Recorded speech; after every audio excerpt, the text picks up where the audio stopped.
kedua, memuat ikhtisar karya.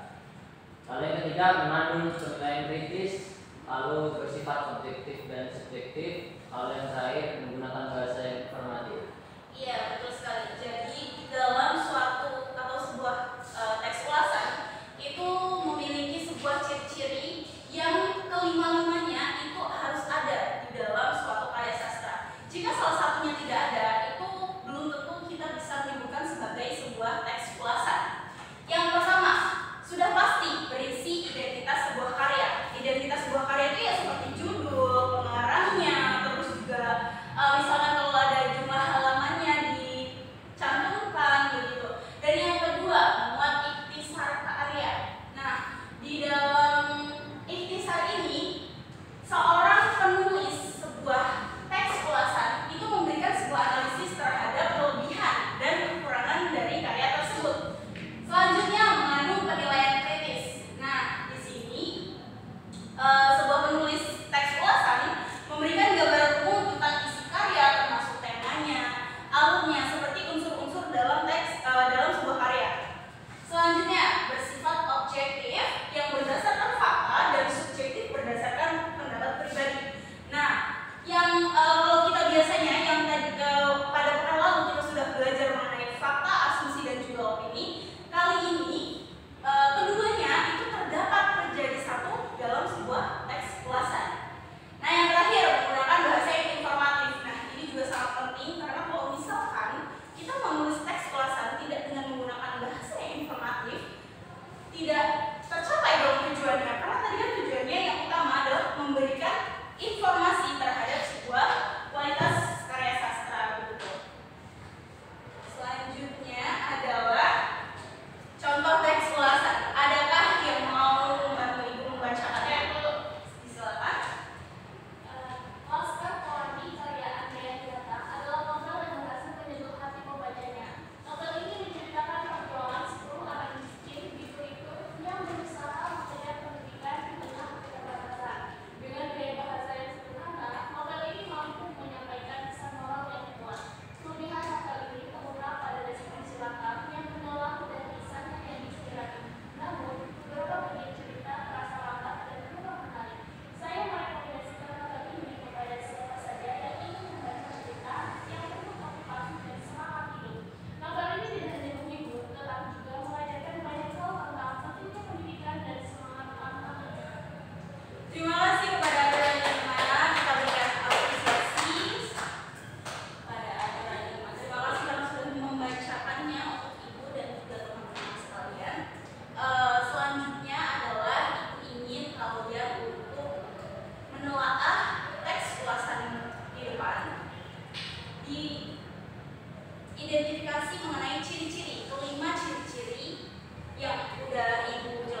sudah Ibu berikan begitu kan. Oke,